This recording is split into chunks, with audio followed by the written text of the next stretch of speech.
शहर का मुरादाबाद मोहल्ला यूं तो सन्नाटे में बसा हुआ है, लेकिन पिछले शनिवार को यहाँ 4 बच्चों के शव मिलने के बाद जो चीख उठी वो पूरे देश भर में गूंजी। पुलिस यहाँ पर पहुंची और 4 बच्चों के शव एक बेडरूम से बरामद किए। बच्चों के शव पूरी तरीके से खून से लथपथ थे। उनके सिर पर किसी लोढ़े से कई बार ताबड़तोड़ प्रहार किए गए थे और खून के छींटे पूरी दीवार पर बिखरे हुए थे। पुलिस इस घर में दाखिल होने के लिए बालकनी के रास्ते का इस्तेमाल करती है, जो हमारे पीछे आप देख सकते हैं। ये मुख्य द्वार के ठीक बगल में जो बालकनी बनी हुई है, यहीं से पुलिस अंदर दाखिल होती है और इसी बालकनी के ठीक सामने एक एसी वाला कमरा बना हुआ है जिसमें चारों बच्चों के शव थे। पुलिस की टीमें यहाँ पर जांच करना शुरू करती हैं। फॉरेंसिक टीमें एसपी प्राची सिंह से लेकर तमाम अधिकारी यहाँ पर आते हैं। जो प्रथम दृष्टया जांच में जो निकल के सामने आता है उसमें गौसिया खातून यहाँ से गायब मिलती हैं, जो बच्चों की माँ थी। पुलिस उन्हें ही प्रथम दृष्टया दोषी मानती है और जांच शुरू करती है। पुलिस गासिया खातून को ही प्रथम दृष्टया हत्यारोपी मानते हुए छानबीन शुरू करती है। पुलिस का कहना था कि महिला ही अपने बच्चों को मारने के बाद यहाँ से भाग गई हैं। जांच शुरू होने के बाद कई टीमों को लगाया जाता है।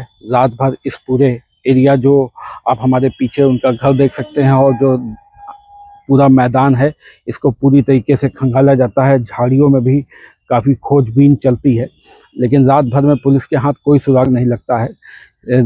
पड़ोस में ही रेलवे स्टेशन जाने वाला मार्ग है, वहाँ पर भी 100 से ज़्यादा सीसीटीवी कैमरों को खंगाला जाता है। घटना के तुरंत बाद पुलिस इस मामले में बच्चों के पिता नियाज अहमद से संपर्क करती है, जो सऊदी अरब में रहते हैं। उनसे बातचीत के आधार पर पुलिस ने कई संदिग्धों को उठाया शनिवार की रात में ही और उनसे भी पूछताछ करने का सिलसिला शुरू किया। इस बीच डीएम ईशा प्रिया से बच्चों का पोस्टमार्टम रात में ही कराए जाने की अनुमति ली जाती है। करीब 4 बजे बच्चों के पोस्टमार्टम की प्रक्रिया शुरू होती है और एक एक कर सारे बच्चों का पोस्टमार्टम किया जाता है। पोस्टमार्टम रिपोर्ट में इस बात की पुष्टि होती है कि बच्चों के सिर पर काफ़ी बेरहमी से लोढ़े से प्रहार किए गए थे, जिससे उनकी सर की हड्डियां तक चूर चूर हो गई थी। मासूम बच्ची जो इसमें घटना में 8 साल की शामिल थी, उसको इतनी बेरहमी से मारा गया था कि उसके सर का जो मांस था वो भी निकलकर बाहर आ गया था। पोस्टमार्टम की प्रक्रिया पूरी होने के बाद सभी शवों को उनके गांव महरुआ के कसरा गांव ले जाया जाता है। यहाँ पर पिता की गैर मौजूदगी में बच्चों के बड़े पापा या ताऊ सलीम मुबारक समेत अन्य लोग गमगीन माहौल में सुपुर्द खाक की रस्म को पूरा कराते हैं।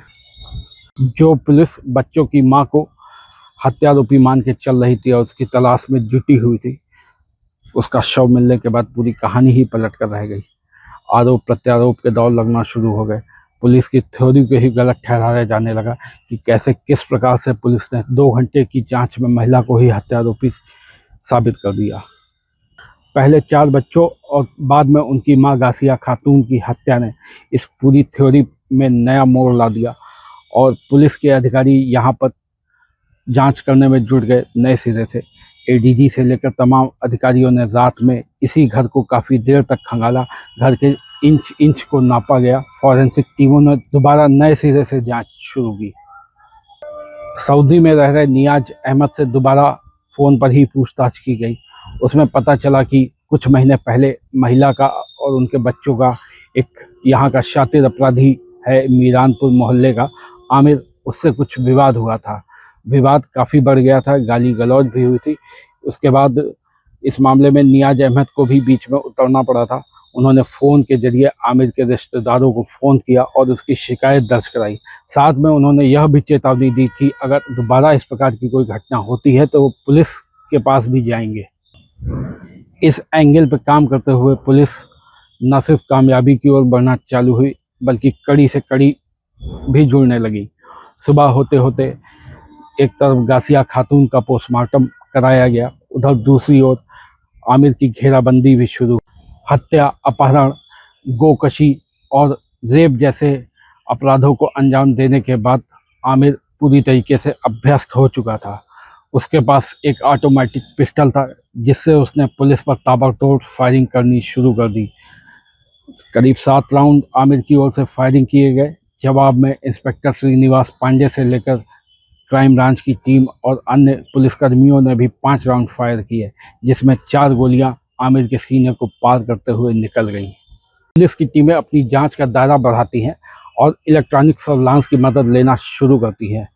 अलग अलग टीमें अलग अलग क्षेत्रों में काम करना लगी और रेलवे स्टेशन चूँकि यहाँ से पड़ोस में ही है, तो ये माना जाता है कि महिला हो सकता है बच्चों को मारने के बाद ट्रेन से किसी अन्य स्टेशन के लिए रवाना हो गई हों।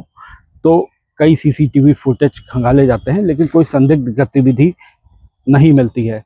सीडीआर लोकेशन भी खंगाली जाती है, लेकिन इसका भी कोई परिणाम नहीं निकलता है। आमिर के एनकाउंटर के बाद उसे पहले सीएचसी ले जाया गया, जहां से उसे जिला अस्पताल लाया गया और यहां पे डॉक्टरों ने उसे मृत घोषित कर दिया। एसपी प्राची सिंह से लेकर तमाम अधिकारी एनकाउंटर की पूरी प्रक्रिया की पल पल निगरानी करते रहे। किस प्रकार से घेराबंदी हुई, घटना स्थल पर कैसे क्या हुआ, उसका पूरा नक्शा तैयार किया गया। इसके बाद मीडिया को पूरे घटनाक्रम की जानकारी दी गई, जिसमें बताया गया कि आमिर एक छटा हुआ अपराधी था और महिला को आए दिन परेशान करता था। आमिर को जो बात सबसे ज़्यादा नागवार गुजरी थी, वो नियाज अहमद का उसके चाचा से शिकायत करना। करीब 3 महीने पहले नियाज अहमद ने विवाद के बाद जब उनके चाचा ताज मोहम्मद को फ़ोन कर शिकायत की थी, तो उससे वो काफ़ी खुन्नस खा गया था और इसी वजह से वो घटना की रात महिला के घर में घुसा और पहले लोढ़े से कूचकर महिला की हत्या की और उसके बाद चारों बच्चों को एक एक कर मौत के घाट उतार दिया था। वो यहीं पर नहीं रुका, क्योंकि उसको पूरा अंदाज़ा था कि अगर महिला की लाश भी यहीं पर मिल जाएगी तो उसको कुछ भी और करने का समय नहीं मिलेगा। इसलिए उसने महिला को बालकनी से लटका कर नीचे गिराया और उसको घटना स्थल से करीब 100 मीटर दूर नाले में ले जाकर फेंक दिया था। इसके पीछे उसका मकसद सिर्फ इतना था कि पूरे घटनाक्रम का शक महिला पर ही चले जाए और उसे ही अपने बच्चों का हत्यारा मान लिया। हुआ भी कुछ ऐसे ही। पुलिस की जो प्राथमिक जांच थी, उसमें महिला ही कहीं ना कहीं हत्यारोपी बनकर उभर कर सामने आई थी। जांच का दौर जैसे जैसे आगे बढ़ा, वैसे वैसे आमिर का नाम सामने आया और उसके बाद एनकाउंटर हुआ। एनकाउंटर के बाद पुलिस ने भले ही इस घटना का खुलासा करने का दावा कर दिया हो, लेकिन इसके बाद कई और सवाल उठना शुरू हो गए कि क्या आमिर ने अकेले ही इस घटना को अंजाम दिया था, इसमें कुछ और लोग शामिल नहीं थे, इसके पीछे मकसद क्या था, क्या सिर्फ एक छोटा सा विवाद इस पूरे घटनाक्रम की वजह बना। इन सवालों के जवाब तलाशने के लिए जब पुलिस से संपर्क साधा गया, तो उसमें एक बात और खुलकर सामने आई कि आमिर भले ही महिला से विवाद करता हो, लेकिन कहीं ना कहीं वो उससे निकाह करने की भी मंशा उसने पाल रखी थी।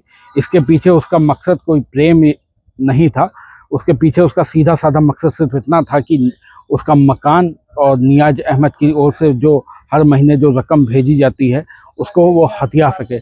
इसके लिए उसने घटना करने से पहले महिला पर दबाव बनाने की भी कोशिश की थी। पुलिस ने इस बात की पुष्टि भी की और इसी आधार पर ये पूरी कार्रवाई हुई।